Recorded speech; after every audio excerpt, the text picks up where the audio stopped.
First off, thank you everyone for coming along today.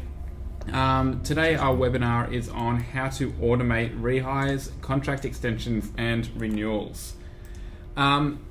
Basically, my name is Ben Lamb and I'll be chairing the webinar today. First off, just a couple of housekeeping items. We actually have your audio muted, which means that you can hear us but we can't hear you.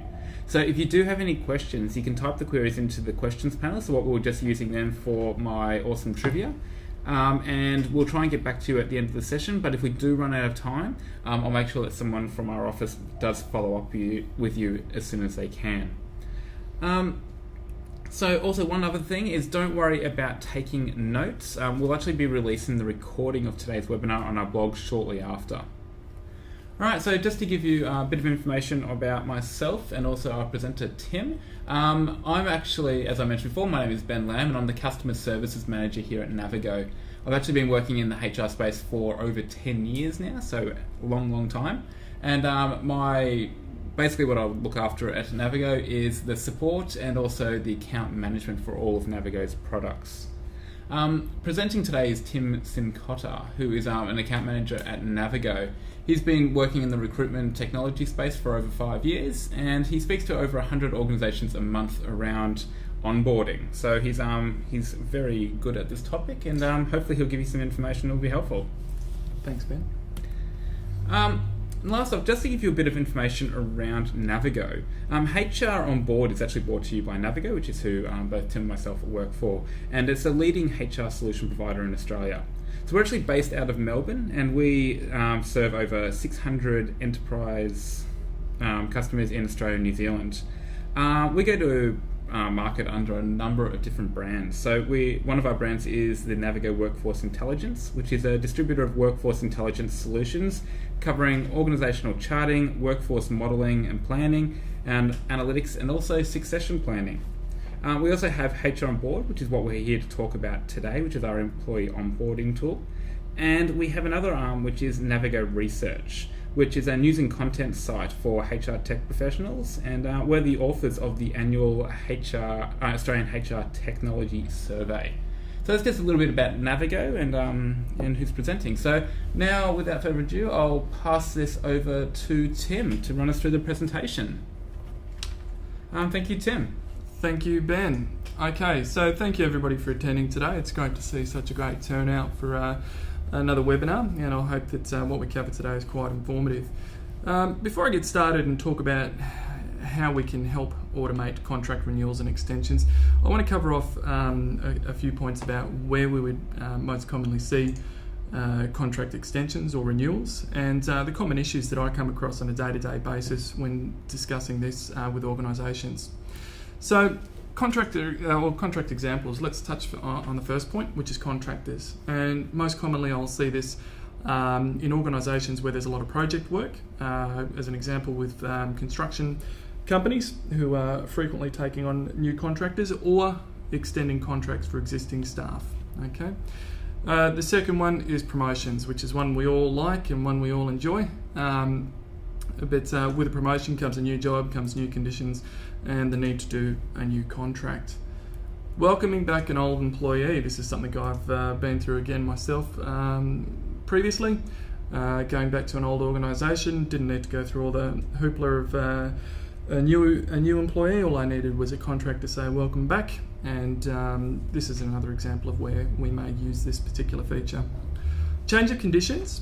And this is an area that I come across most commonly in aged care, and I'm quite interested to hear if any other industries have to go through this. But in aged care in Australia in particular, every time someone changes their hours, and it may be just a shift change, they need a new contract to reflect that particular change.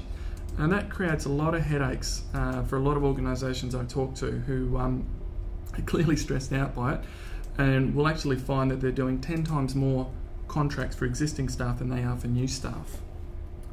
And my old favourite year-to-year contract, which if anybody saw was in our last webinar, this is something quite common in the tertiary sector, where a lot of academics are working on year-to-year contracts and require extensions at the end of each year.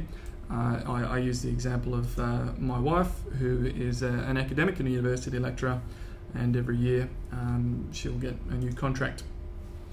So what I wanted to do today, just to get a bit of a feel for who we're presenting to, is we're going to run a poll. And what I'm keen to know is, within your organisation, under what's the most common circumstance that you would look to renew a contract or an extended contract for an existing staff member, or welcome back an old employee? So I'll just get that poll put up there now, so everybody can click on that, and we'll just give you a minute to go through and put in your answer. Just see how we're going at the moment. I just want to get a bit of critical mass here, so to jump on there. Okay, there's some pretty interesting results so far. We'll give it another, well, let's say 15 seconds. Okay, there's a pretty common trend going on here. So one last chance to quickly click. All right, perhaps we can publish those results. Okay, so as we can see here, contractors within the organisation is the most common example we've got there. Not too many people doing promotions at the moment. Okay, internal transfers and change of conditions, as mentioned before, that's quite common in the aged care area, and the year-to-year contracts, which is no surprise because I did see a couple of universities pop into the room for the webinar today. Okay, good to know what we're working with. So let's move to the next slide. HR issues, and again, as Ben mentioned before, I speak to up to 100 organisations a month about their most common issues with onboarding. And onboarding isn't just about bringing on new employees, okay? It is about what we're doing with our existing staff as well.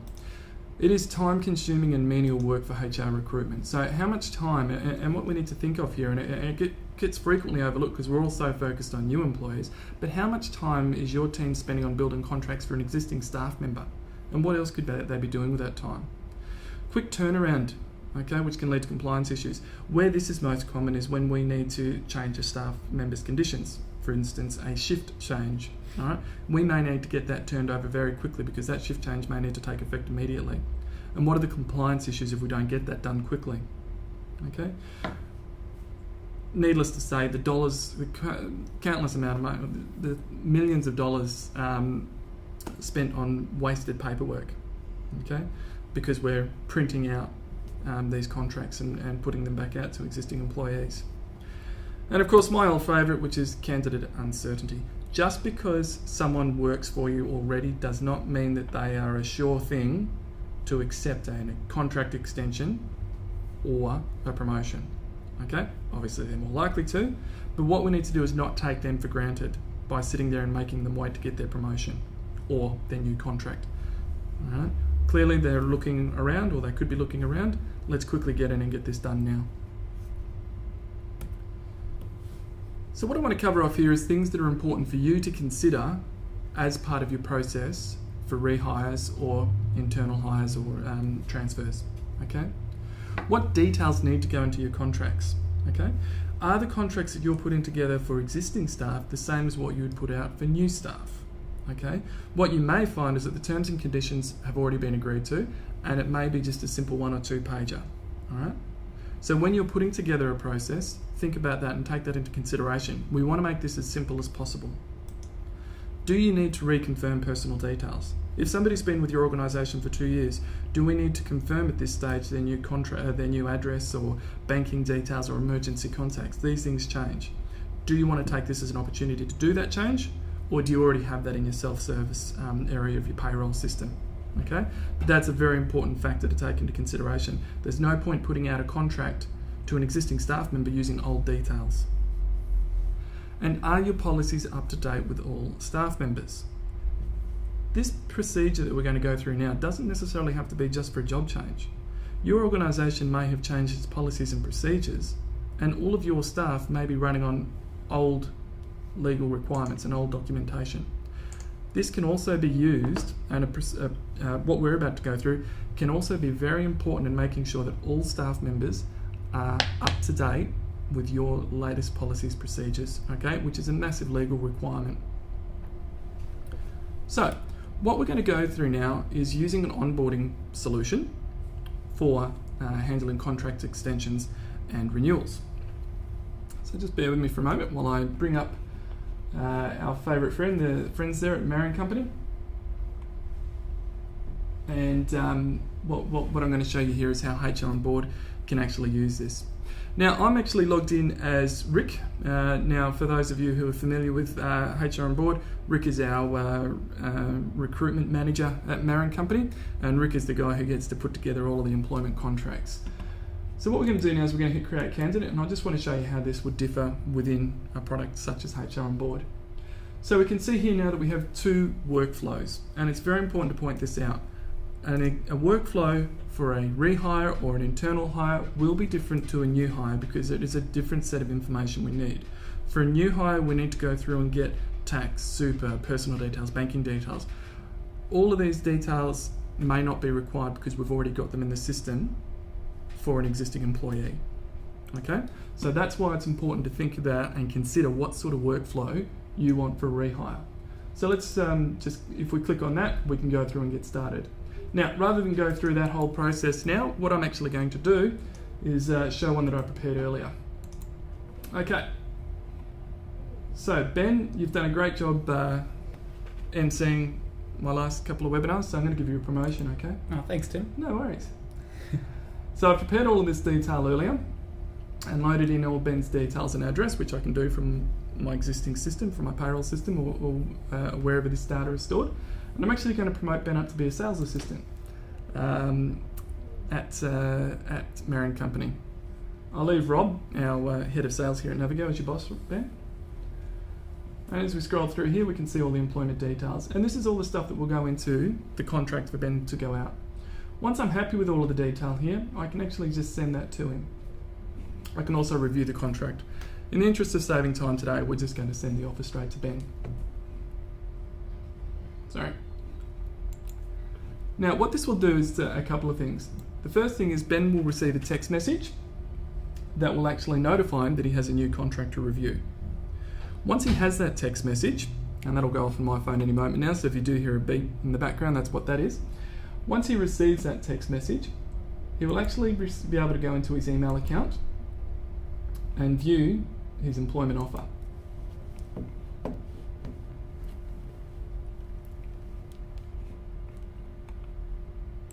So what we're going to do is we're going to take this temporary password and we're going to click in here to the portal where Ben can enter in his password. For security reasons, Ben will need to change his password, so just bear with me while I change that quickly. I'll make it a nice simple one there, Ben. Thanks. No I'll forget it otherwise. And as we can see here, all we have is a simple contract. Now, for people who have actually seen HROnboard before, I'm not sure who's actually in here, they will notice that this workflow is very different for the employee. We don't have a lot of extra screens about welcome to the company and so forth. It's quite simple. Here is your employment contract. And we can actually download and review that contract if we like. There's a text message. And we can actually proceed to the next step. Once we proceed to the next step, Ben can reconfirm his details. So in this case, all we want to do is we want to reconfirm Ben's mobile number, we want to reconfirm his email address and his details. Again, whatever detail you need to collect at this stage, you can configure to your organisation's needs. We're going to hit save and continue, and we need to go through to the final step now, which is to accept the employment contract, to accept the forms that we've just completed, and importantly, any updated and revised policies. And that's why I highlight before, it's really important to review what existing policies you have in place. As an example, Ben has been with Navigo now for 10 years, so the policies and procedures that he agreed to when he first started with the organisation would most likely be different now that he's getting a promotion and moving up in the organisation. So we'll download the internet form, and we're actually going to accept the offer.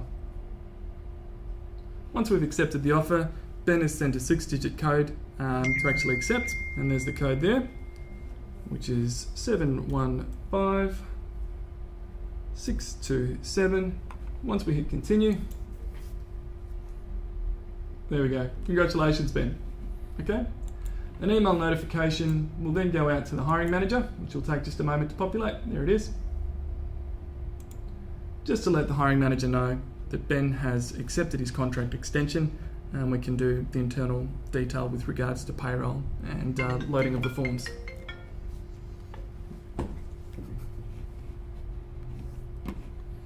Okay.